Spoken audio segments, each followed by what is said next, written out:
Channel வரும் முடி channel போட்டுக்கோங்க. டெக்கரேஷன் பண்ணிட்டு இருக்காங்க. நல்லா இருக்காது, திருஷ்டி விழுந்துடும். சரி, அதனால் கொஞ்ச நேரம் யாரும் டிஸ்டர்ப் பண்ணாங்க. நான் 1 ஹவரில் நானே தந்துடுவேன், ரொம்ப தந்துடுவேன். சரி, கலக்கமாக இருக்குது. முடி போகிறதுலாம் கொஞ்சம் கலக்கமாக இருக்கும். சரி.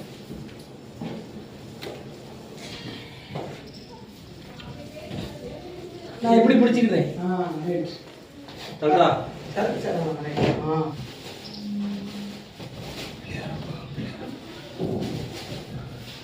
பன்னீர் கம்மியாக இருக்குது. பன்னீர் திருக்கு சோப்பு கம்மியாக இருக்குது. வணக்கம் அன்புள்ளங்களுக்கு, இது உங்கள் பூக்கடைக்காரன் தென்காசி ஐயாபுரம்.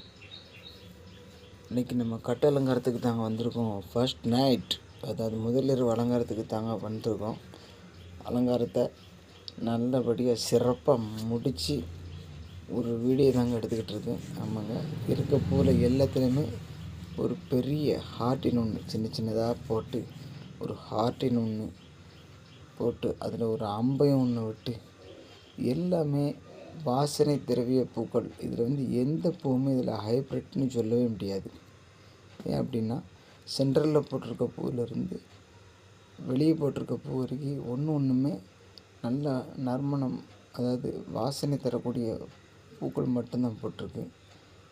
இந்த இதில் வாசனை இல்லாத பூ எதுவுமே இல்லை. மல்லிகைப்பூ, பிச்சிப்பூ, பன்னீர் ரோஸ், நாட் ரோஸ், அதுலேயுமே ஸ்பெஷல் பன்னீர்னு ஒரு பூ இருக்குது, அந்த பூ. இது எல்லாமே சேர்த்து தாங்க. இது பூ முல்லைப்பூ, இது எல்லாமே கிடச்சனால கலருக்கு கனகாம்பரம், இதெல்லாம் சேர்த்து தாங்க இந்த கட்டில் அலங்காரம் பண்ணியிருக்கோம். பாருங்கள், இந்த கட்டில் அலங்காரம் பிடிச்சிருந்தால் ஒரு லைக் பண்ணுங்கள், ஷேர் பண்ணுங்கள், சப்ஸ்கிரைப் பண்ணுங்கள்.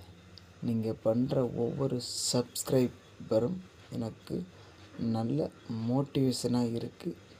சப்ஸ்கிரைப் பண்ண உள்ளங்களுக்கு மனமார்ந்த நன்றி.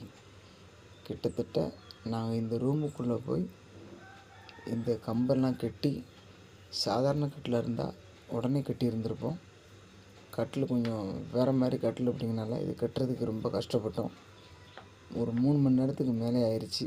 ஏன்னா இது ஒரு ரெஸ்டாரண்ட் வச்சுருக்காங்க.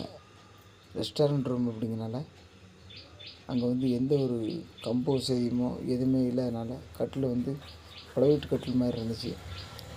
கொஞ்சம் டைமிங் பிடிச்சிருச்சு. 3 மணி நேரத்துக்கு மேலே ஆயிடுச்சு. நாங்கள் ஈவினிங் ஆல்ரெடி 5 மணிக்கு வந்துட்டோம். 5 மணிலேருந்து முடித்து நாங்கள் வெளியே போகிறதுக்கு 9 மணி தாண்டிருச்சுங்க. நீங்கள் பார்த்துட்டு கமெண்ட் பண்ணுங்கள். பிடிச்சிருந்தா ஒரு லைக் பண்ணுங்கள், சப்போர்ட் பண்ணுங்கள். நீங்கள் பண்ணுற ஒவ்வொரு சப்போர்ட்டும் எனக்கு நல்ல ஒரு மோட்டிவேஷன். மக்களால் தான் இவ்வளவு எனக்கு. இல்லை அப்படின்னா இவ்வளோ கிடைக்க வாய்ப்பில்லை. நன்றி.